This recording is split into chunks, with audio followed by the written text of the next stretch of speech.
In the quiet, picturesque town of Waterville, Maine in the 1950s, no one would have suspected that behind the walls of an ordinary house, a mother would face battles far darker than anything anyone could imagine. A loving wife, a devoted mother of 6 beautiful children, and a woman haunted by voices. But these weren't just any voices. They claimed to be the voice of God himself. And he had a gruesome plan for her family. This is the haunting tale of Constance Fisher, a mother driven by a horrifying psychosis that would lead her to a fate so tragic, it almost sounds like a horror story from a campfire. Except it's all chillingly true. Let's go back to 1929. Constance Fisher came into the world already surrounded by loss. She was born as a ward of the state, given up for adoption, and by the time she was 5, both her adoptive parents had passed away. That's a rough hand to be dealt by life, right? And as if fate wasn't done toying with her, she was placed in a foster home where 5 of the 7 children had died in infancy. Yes, 5. You could say Constance learned about death pretty early on. But despite the darkness that seemed to follow her, she met the love of her life, Carl, when she was just 17. And like many young brides of that time, she dreamt of creating her own perfect family. Something warm, something stable, something that could make up for the sadness she had faced. A happily ever after, if you will. Except, this fairy tale would turn into a nightmare. By 24, Constance had 3 children, Richard, Daniel, and little Deborah. And life, it seemed, wasn't going to give her the break she so desperately needed.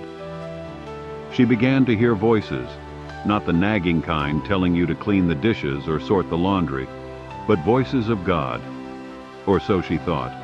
And this God had terrifying instructions. He didn't want her to just leave this world. He wanted her to take her children with her, because in her mind, they were too pure to live in this harsh reality.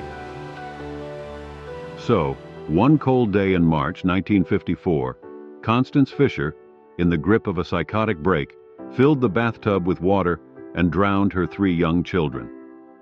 When she was done, she turned her attention to herself. But death, it seems, wasn't ready for Constance.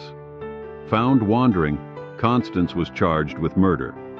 But the court, like everyone else, saw her as a victim of her own mind. She was declared not guilty by reason of insanity and shipped off to the state psychiatric hospital. For 5 years she stayed there, recovering, or at least that's what everyone hoped. Carl, bless his faithful heart, stuck by her side through it all. In 1959, she was released back into his care. You could almost hear the town breathe a collective sigh of relief. Surely things would be different now. Except, life had other plans. Constance and Carl went on to have more children. Kathleen, Michael John, and Natalie Rose joined their growing family. But as each child came into the world, so too did the lurking shadow of her mental illness. The voices returned, louder this time, insistent. And in June of 1966, with her 6th child still so young, Constance filled the bathtub once again. And once again, she drowned her children. This time, she wasn't stopped. And this time, no one could claim it was an accident or a freak episode. The town knew. Carl knew. Constance had become the unthinkable, a repeat killer, the mother who bathed her children in death. And so, she was sent back to the psychiatric hospital, never to be released. Locked away with the ghosts of the children she couldn't save, from herself. But Constance wasn't done with her tragic story just yet. For 7 long years, she lived with the unbearable weight of her actions, before she finally slipped away from the hospital in 1973, finding her way to the Kennebec River. This time, her final leap was successful. She jumped to her death, leaving behind a town that would forever whisper her name in hushed tones. In the end, Constance Fisher's story isn't just one of horror, though the actions she took were certainly terrifying. It's a tale of a woman undone by the invisible battle of mental illness. A mother who, in her own fractured mind, believed she was doing the only thing she could to protect her children. from a world too cruel to live in. And that is perhaps the most haunting part of all. Because behind every horror, there's a real person.